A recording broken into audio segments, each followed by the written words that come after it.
Olá! Hoje, a nossa missão é mergulhar a fundo e desvendar um dos instrumentos de defesa mais cruciais para os militares de Minas Gerais, o recurso disciplinar. A gente vai usar o Manual de Processos e Procedimentos Administrativos, o famoso MAPA, como nosso guia, nosso mapa mesmo, para construir uma análise completa, passo a passo, entender como esse direito funciona na prática e como ele pode ser exercido de uma forma bem estratégica. Essa é uma pergunta que, olha, talvez já tenha passando pela cabeça de muita gente. Aquela sensação de impotência diante de uma decisão administrativa pode ser bem frustrante, né? Mas é exatamente para isso que o recurso disciplinar existe. E é importante frisar, ele não é um favor, ele é um direito fundamental. Saber usar essa ferramenta corretamente é o que transforma um simples descontentamento em uma defesa técnica, que pode sim mudar todo o resultado. Para garantir que nenhum detalhe passe batido, a gente estruturou a nossa análise em 6 grandes sessões. Vamos começar com a base de tudo, o fundamento legal do direito de recorrer. Depois, vamos passar pelas regras que são cruciais para que o recurso seja aceito. Aí a gente detalha o processo em primeira e segunda instância, dá umas dicas práticas de como montar o processo e, por fim, vamos abordar aqueles pontos essenciais que todo mundo precisa saber. Então vamos lá. Ok, vamos começar a mergulhar de cabeça nisso. Antes de entender o como fazer, a gente precisa ter muito claro o porquê de tudo isso. Esta primeira sessão é sobre a fundação, o alicerce de todo o processo. O direito de recorrer é a garantia de que, na esfera administrativa, nenhuma decisão precisa ser necessariamente a palavra final. Bom, o artigo 471 do MAPA é a nossa pedra fundamental aqui. Repare bem nas palavras-chave que ele usa: prejudicado, ofendido ou injustiçado. Não se trata apenas de uma discordância, de um não gostei. O recurso existe para corrigir um erro que causa um dano concreto, seja ele moral, seja profissional. E tem mais, o parágrafo único desse artigo expande esse direito de uma forma muito interessante. Ele permite o recurso mesmo quando, por exemplo, o militar recebe atenuantes e a pontuação negativa nem chega a ser lançada. Ou seja, o direito à revisão existe até nas situações consideradas menos graves. Agora a gente chega num ponto que é absolutamente crítico. Não basta só querer recorrer, é preciso cumprir os pré-requisitos que a norma exige. A administração só vai analisar o mérito do seu recurso, ou seja, se a punição foi justa ou não, se ele passar por 4 filtros iniciais. Pense neles como 4 fechaduras que precisam ser abertas, uma depois da outra, para que a sua defesa seja de fato ouvida. E aqui estão eles, os 4 pilares do artigo 472. Primeiro, tempestividade, que nada mais é do que o prazo. Segundo, legitimidade, ou seja, quem tem o direito de recorrer. Terceiro, interesse recursal, o motivo real para recorrer. E quarto, cabimento, que é verificar se a lei permite o recurso para aquele caso específico. Vamos analisar cada um deles, porque falhar em umzinho só significa que a discussão sobre a justiça da punição nem vai começar. É uma barreira de entrada mesmo. O que é realmente interessante aqui é a palavra fatal. A tempestividade, o prazo, é o pilar mais rígido de todos. Basicamente significa protocolar o recurso dentro do tempo que a lei manda. O artigo 472 é muito enfático nisso. O prazo é improrrogável. Perdeu o prazo? Já era. Ocorre o que no direito se chama de preclusão, que é o nome técnico para dizer que a chance passou, a porta se fechou. Não tem negociação. Por isso, a contagem do prazo é a primeira e talvez a mais crucial preocupação de qualquer defesa. Certo, uma vez que o recurso passou por aqueles 4 filtros e foi considerado admissível, a gente entra na parte prática. Como é que funciona a primeira instância? Essa é a primeira oportunidade formal de ter a decisão reavaliada por uma autoridade que está acima daquela que aplicou a sanção. Vamos ver o passo a passo. O número mágico aqui é 5. 5 dias úteis. E a contagem desse prazo é fundamental. O artigo 473 diz que o prazo começa a contar a partir do primeiro dia útil depois da notificação. E um detalhe importante, essa notificação só acontece após a publicação da sanção em boletim. Então a sequência é essa. Primeiro publica no boletim, depois vem a notificação oficial e só então, no dia útil seguinte, o reloginho dos 5 dias começa a correr. Então o recurso é direcionado para o chefe de quem puniu.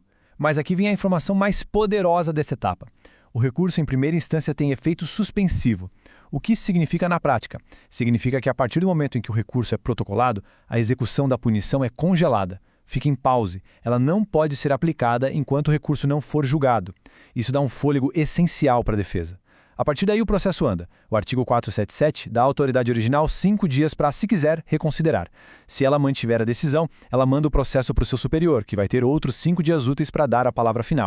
E se a decisão da primeira instância não for favorável? Ainda existe uma última chance na esfera administrativa, a segunda instância. Só que aqui, o caminho se divide. O procedimento não é o mesmo para a Polícia Militar e para o Corpo de Bombeiros Militar. É preciso ficar atento às diferenças.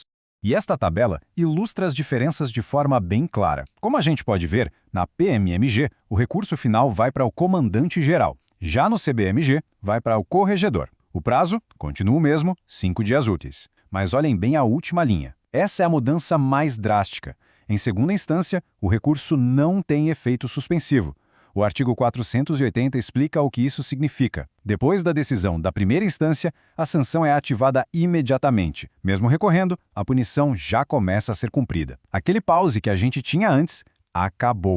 E claro, existem também as exceções, os casos da alta administração. Sanções que são aplicadas diretamente pelo governador do estado são finais, não cabe recurso administrativo. Já uma punição que vem do comandante-geral da PMG pode sim ser contestada junto ao governador e, nesse caso específico, o recurso volta a ter o efeito suspensivo. No CBMG, a escadinha hierárquica é um pouco diferente. Se a sanção vem do corregedor, o recurso sobe para o chefe do Estado-Maior e só depois para o comandante-geral. Agora, vamos para a parte que depende inteiramente de quem recorre. Um argumento brilhante pode se perder completamente se o processo não estiver corretamente instruído, ou seja, montado com todas as provas e todos os documentos necessários para uma análise justa e completa. O artigo 478, lá no parágrafo 4º, nos dá o checklist exato do que precisa ter. Pense nisso como a lista de montagem de um móvel. É preciso juntar cópias de todo o processo original, o documento da sanção com a prova de que foi publicado, a ata do conselho, um ofício de remessa e, claro, a decisão da primeira instância, se for um recurso de segunda instância.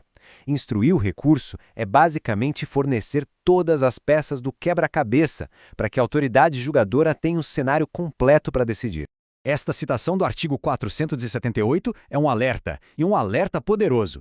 A responsabilidade final pela montagem correta do processo é de quem recorre. Embora a administração deva orientar para sanar eventuais falhas, a obrigação de apresentar um dossiê completo é do interessado. Um processo mal instruído, com peças faltando, pode prejudicar fatalmente a análise do mérito da questão. Para a gente fechar, vamos abordar algumas regras gerais que valem para todo o processo de recurso e que são fundamentais para evitar novos problemas ou até mesmo falsas expectativas.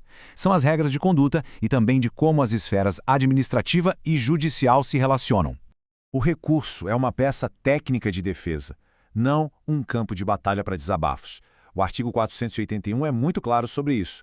Usar linguagem inadequada, fazer acusações sem provas, isso tudo não apenas enfraquece o argumento, como pode inclusive configurar uma nova transgressão disciplinar. A defesa deve ser firme nos fatos, técnica, mas sempre impecável na forma. E se a sanção foi aplicada a um grupo de pessoas? O artigo 482 esclarece isso. O recurso é, como regra, um direito pessoal individual. Se um militar recorre e consegue reverter a sua punição, essa decisão não se estende automaticamente aos outros que estavam envolvidos no mesmo fato. Cada um precisa apresentar a sua própria defesa, com os seus próprios argumentos. E por fim, uma distinção vital que derruba um mito bem comum. Muita gente acredita que entrar com o processo na justiça automaticamente coloca a punição administrativa em pause. O artigo 483 do MAPA diz que não é bem assim. A esfera administrativa e a judicial correm em paralelo, são caminhos independentes. A sanção disciplinar vai seguir o curso dela, a menos que o juiz dê uma ordem expressa, como uma liminar, para suspender.